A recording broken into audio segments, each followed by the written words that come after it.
Hello student, welcome to my YouTube channel all student. हम आपके लिए लेकर आए हिंदी के 50 महत्वपूर्ण प्रश्न जो कि आपकी हिंदी से संबंधित कोई भी परीक्षा हो उसमें आपकी सहायता करेंगे। जैसे टीजीटी, पीजीटी, नेट है, टेट है आदि परीक्षाओं में आपकी सहायता करेंगे। तो चलिए शुरू करते हैं। क्वेश्चन नंबर 1, साहित्य का इतिहास जनता की चित्तवृत्ति का इतिहास है, यह कथन किसका है? इसका डी ऑप्शन सही है, आचार्य रामचंद्र शुक्ल का यह कथन है। क्वेश्चन नंबर 2, इतिहास के प्रति भारतीय दृष्टिकोण किस प्रकार का रहा है? तो इसका ए ऑप्शन सही है, आदर्श मूलक एवं आध्यात्मवादी रहा है। क्वेश्चन नंबर 3, हिंदी साहित्य की भूमिका के लेखक कौन हैं? इसका बी ऑप्शन सही है, हजारी प्रसाद द्विवेदी हैं। क्वेश्चन नंबर 4, मैथिल कोकिल किस कवि को कहा जाता है? मैथिल कोकिल विद्यापति को कहा जाता है। क्वेश्चन नंबर 5, इनमें से कौन सी रचना विद्यापति की है? तो इसका डी ऑप्शन सही है, ये सभी, पदावली, पुरुष परीक्षा, कीर्तिलता। क्वेश्चन नंबर 6, ढोला मारू रा दूहा किस कवि की रचना है? तो इसका डी ऑप्शन सही है, कुशल लाभ नहीं है, यहाँ पर राय होना चाहिए, कुशल राय वाचक की यह रचना है। वैसे तो यह ढोला मारू रा दूहा एक कथा है जो कवि कलोल ने लिखी थी, 11वीं शताब्दी में इन्होंने लिखी थी, और इसी कथा को कुशल राय वाचक जी ने 17वीं शताब्दी में कुछ चौपाइयाँ जोड़कर और बढ़ा दिया है, इसीलिए इसका डी ऑप्शन सही है। क्वेश्चन नंबर 7, इनमें से अशुद्ध कथन क्या है? तो ऑप्शन ए, पदावली की रचना विद्यापति ने की थी। ऑप्शन बी, अभिनव, जयदेव, मैथिल कोकिल, कवि शेखर विद्यापति की उपाधियाँ थीं। ऑप्शन सी, विद्यापति 16वीं शती के कवि थे। ऑप्शन डी, विद्यापति के मित्र राजा शिव सिंह थे। इसका सी ऑप्शन गलत है, बाकी ये तीनों सही हैं। क्वेश्चन नंबर 8, आदिकाल को सर्वप्रथम वीर गाथा काल कहा है? तो इसका सी ऑप्शन सही है, रामचंद्र शुक्ल जी ने आदिकाल को सर्वप्रथम वीर गाथा काल कहा था। क्वेश्चन नंबर 9, आचार्य शुक्ल का हिंदी साहित्य का इतिहास कब प्रकाशित हुआ था? तो इसका डी ऑप्शन सही है, यह सन 1929 ईस्वी में प्रकाशित हुआ था। क्वेश्चन नंबर 10, इनमें से कौन आदिकाल का कवि नहीं है? तो इसमें ऑप्शन ए सही, कि बिहारी जी हैं, ये आदिकाल के कवि नहीं हैं, यह रीतिकाल के कवि हैं।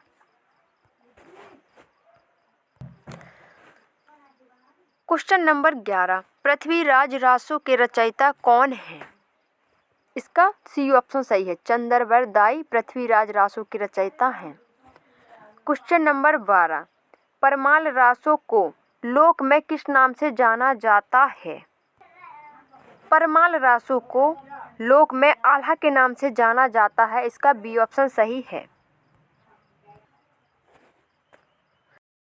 क्वेश्चन नंबर 13, निम्न सूचियों को सुमेलित कीजिए।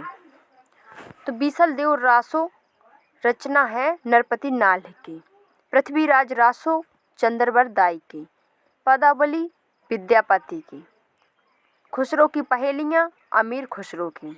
तो ऑप्शन ए संबंधित है 3 से, ऑप्शन बी है 4 से, ऑप्शन सी है 2 से, ऑप्शन डी है 1 से। 3, 4, 2, 1 जिस ऑप्शन में होगा इसका वही ऑप्शन सही होगा। 3, 4, 2, 1 इस सी ऑप्शन में है, तो इसका सी ऑप्शन ही सही होगा।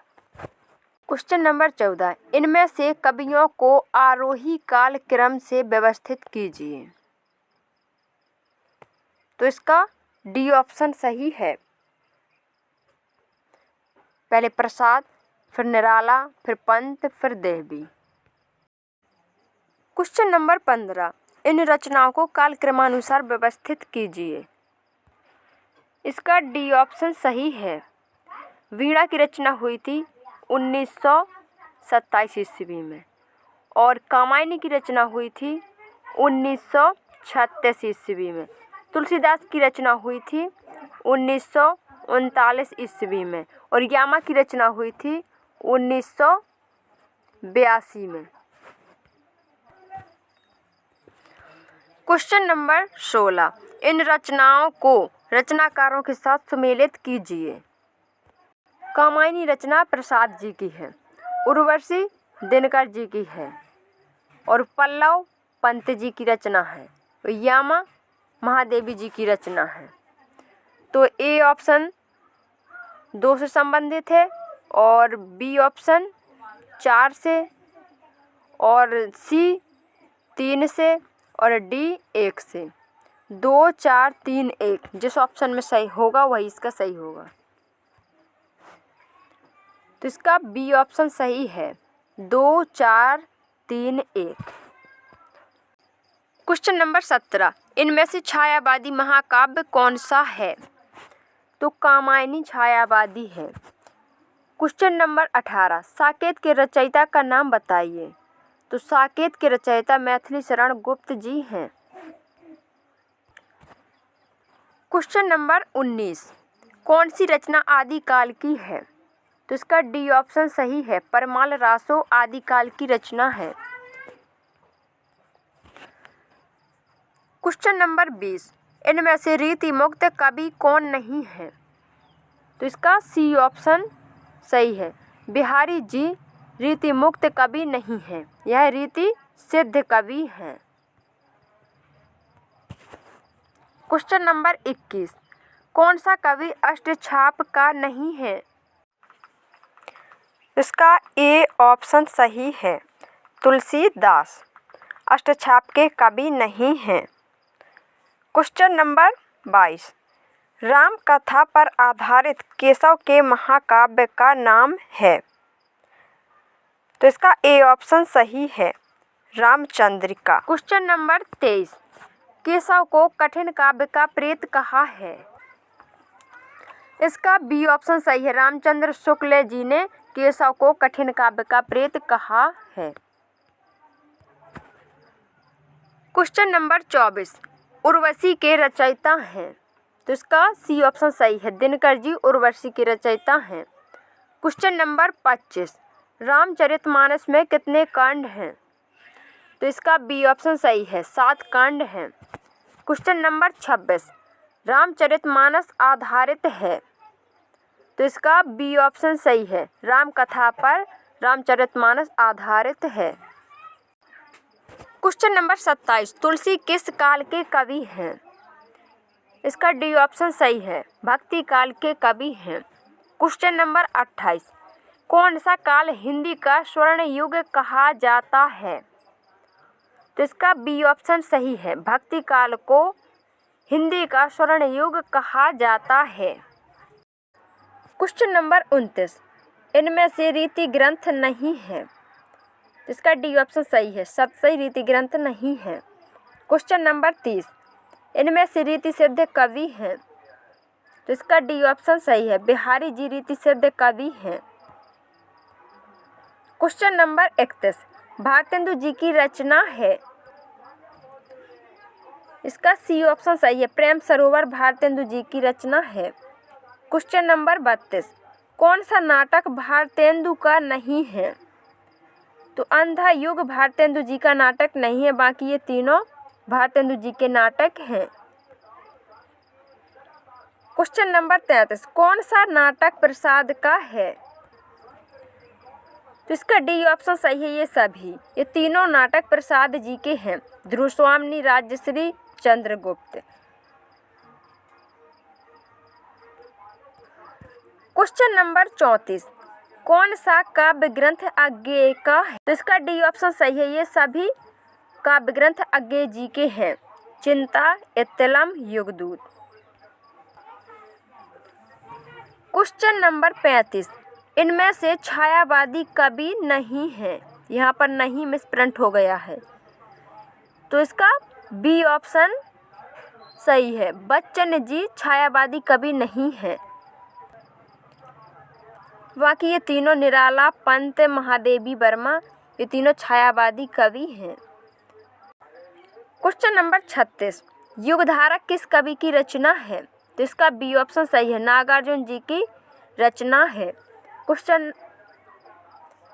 क्वेश्चन नंबर 37, कौन सी रचना निराला की है? तो ये अनामिका रचना निराला जी की है, इसमें बी ऑप्शन सही है।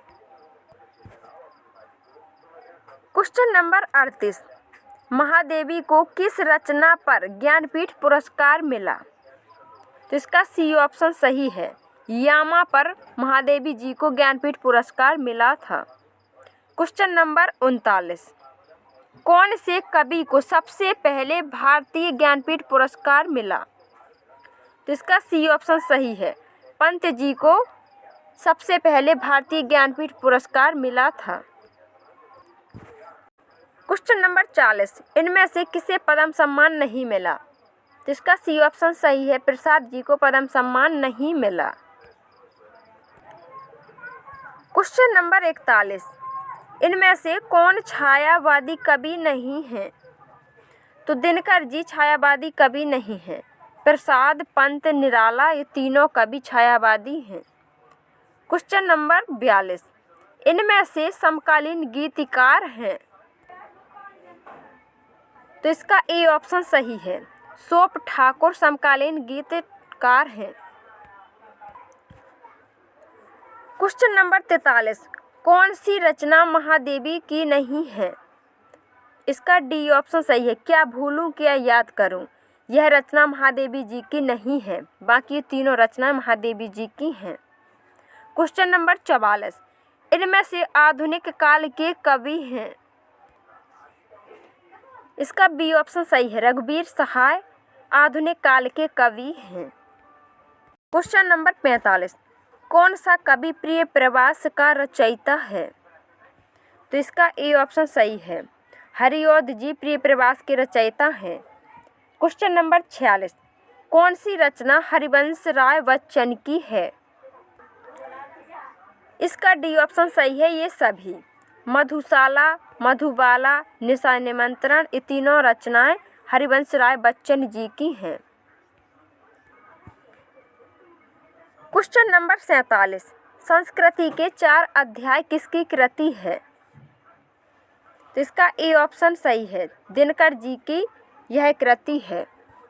क्वेश्चन नंबर 48, राम की शक्ति पूजा नामक कविता के रचयिता हैं? इसका ए ऑप्शन सही है, निराला जी राम की शक्ति पूजा के रचयिता हैं।